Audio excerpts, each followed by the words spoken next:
Welcome to the channel and welcome back to another video.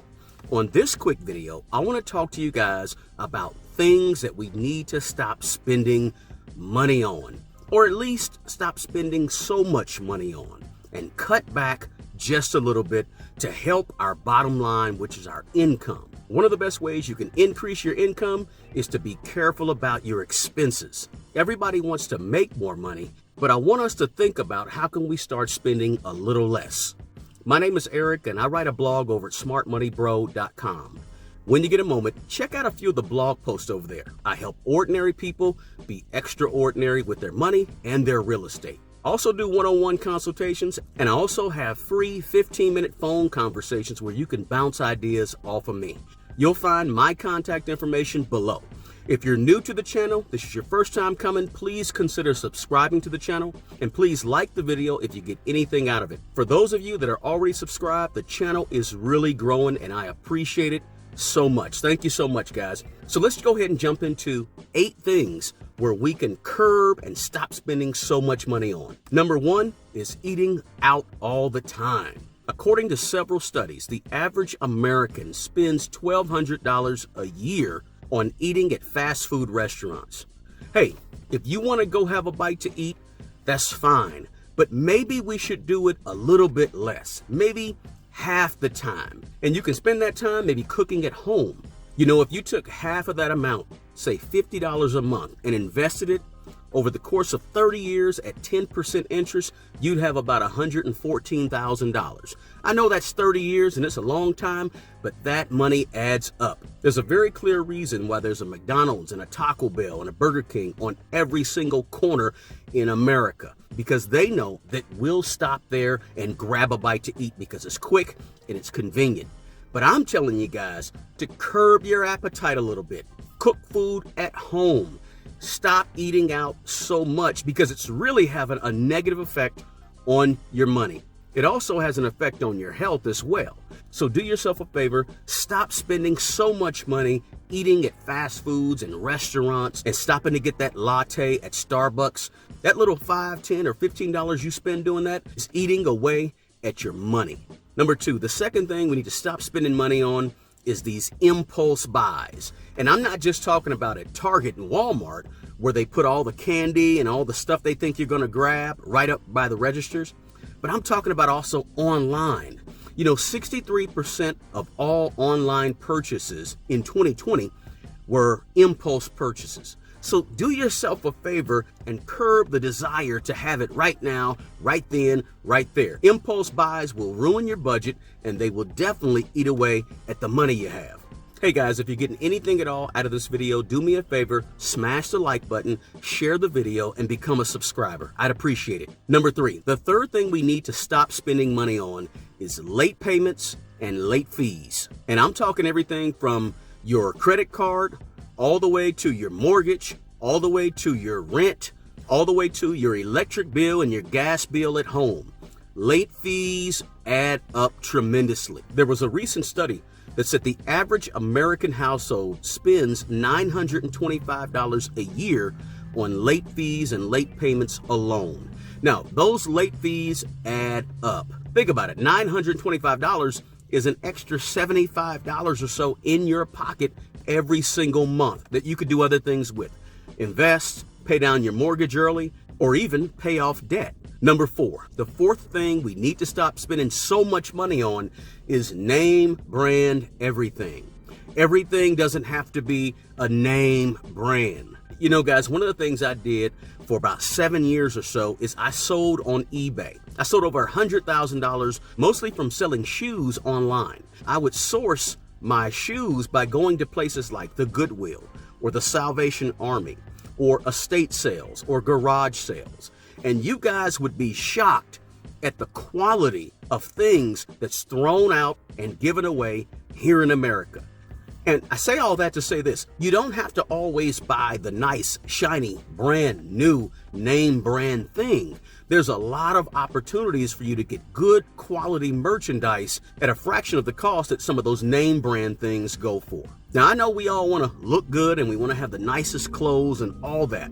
I get it, but you don't always have to buy the brand new brand name item. Now, I'm not saying everybody never buy a Nike pair of shoe or never buy a name brand item.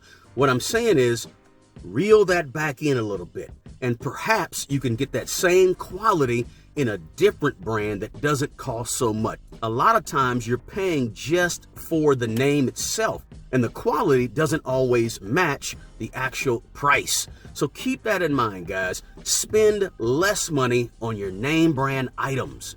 Number 5, the 5th thing we need to stop spending money on, and I say we, is lottery tickets. Now, I know we all want to hit the lottery and we want that $300 million or that Powerball, but we've got to stop spending so much money on lottery tickets. The chances of you winning things like the Powerball is like 1 in 300 million. And I know you're probably saying, well, for $2 or $3, it's worth it. Well, I totally understand your want to get something for nothing, right? $1 for a chance to get 300 million sounds appealing. But the problem with that is if you spend $2 today, $3 tomorrow, $5 the following day, $1, next thing you know, you spent $10, $15, $20 a week on lottery tickets. Well, $20 a week on lottery tickets adds up to $80 a month. Too much money on lottery tickets. Lottery tickets are sort of a tax on the poor without poor people realizing that they're being taxed. So I say instead of sending that state lottery commissioner's son to college, save your money. Save your 2 or 3. Now, I'm not saying save it and put it in a savings account. I'm saying do something more constructive with it. Perhaps there's investing. Perhaps there's paying down some of your debt. But stop spending so much money chasing something that's 1 in 300 million odds. The 6th thing we need to stop spending so much money on are new cars. The average new car payment is over $500 a month. Listen, I only want to get from point A to point B. Right now, I'm sitting in a 2007 Camry that has over 100,000 miles on it. I also own a 2009 Camry. I also own a 2015 Camry. All of the cars I have are older cars, used cars, but guess what? They run perfectly. And so I haven't had a car payment in 11 years. Because guess what I do with that $300 or $400 that I'm saving, or that $500+ that I'm saving on a car payment? I'm investing that money so that money is growing in an appreciating asset, not something that's going down in value like a car. So my suggestion is you want a car that runs and runs well, and you want to have a car that's paid off if you can so that you can stop spending so much money on cars. Number 7 is old insurance. Guys, do yourself a favor at least once or twice a year and review all of your insurance needs, your car insurance, your health insurance, your life insurance.